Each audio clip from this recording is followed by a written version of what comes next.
வாழ்க வள்ளுவோம். என்னோட குரல்வழி சினிமா சேனலுக்கு உங்க எல்லாரையும் நான் வரவேற்கிறேன்.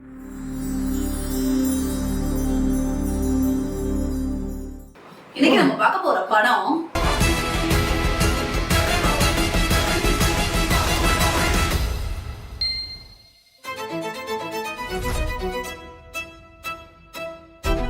இந்த படத்தோட கதை என்னன்னா, பேங்க்ல சாதாரண கிளர்க்கா இருக்கிற நம்ம ஹீரோ தன்னோட குடும்பத்துக்காகவும் கடன்ல இருந்து தப்பிக்கிறதுக்காகவும் நேர்மையான முறையில ட்ரை பண்ணி அது முடியாத பட்சத்துல குறுக்கு வழியை கையாண்டு அதுல இருந்து எப்படி பணம் சம்பாதிக்கிறாரு அப்படிங்கிறது தான் இந்த படத்தோட கதை.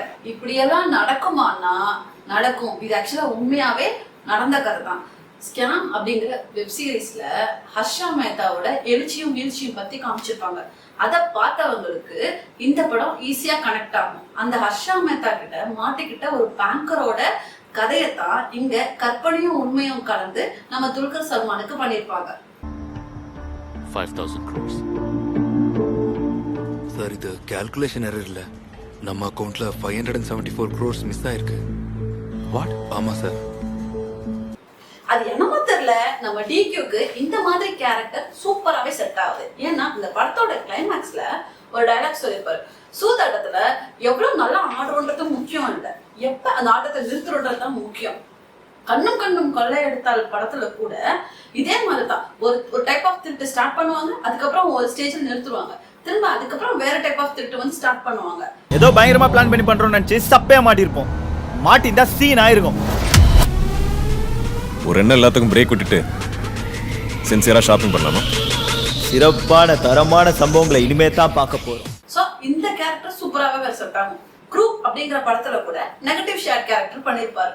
அதுவும் நல்ல பெர்ஃபெக்டாவே இவருக்கு பொருந்தி இருக்கும். எனக்கு இந்த படத்துல வர லக்கி பாஸ்கரா இருக்கணும்னு அவசியம் இல்லை.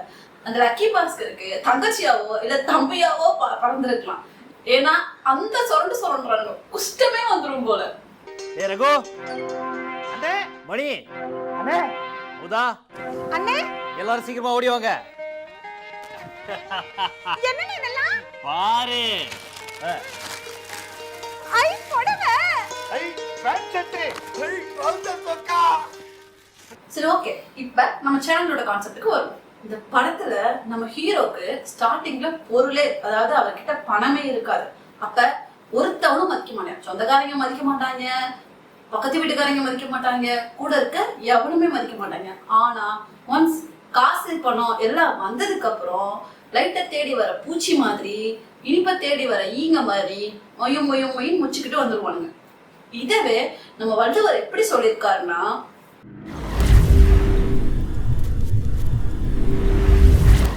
பொருள் அல்லவரை பொருளாக செய்யும், பொருள் அல்லது இல்லை பொருள். ரெண்டாவது, இதுல நம்ம ஹீரோ நேர்மையான விலையில பணம் சம்பாதிக்கிறதுல ட்ரை பண்றாரு. பட் அது முடியாத பட்சத்துல குறுக்கு வழியை கையாளுறாரு. அந்த குறுக்கு வழிக்கு தன்னோட அதிர்ஷ்டத்தையும் புத்தியையும் யூஸ் பண்ணி அதுல ஜெயிக்கிறாரு. இதவே நம்ம வள்ளுவர் எப்படி சொல்லிருக்காருன்னா,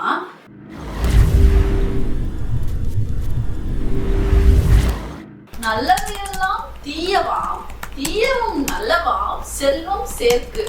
இதே மாதிரி மீண்டும் நல்ல ஒரு சினிமாவோடையும் அது பேசும் பொருளோடையும் என்னோட குரல்வழி சினிமா சேனல்ல உங்களை சந்திக்கிறேன்.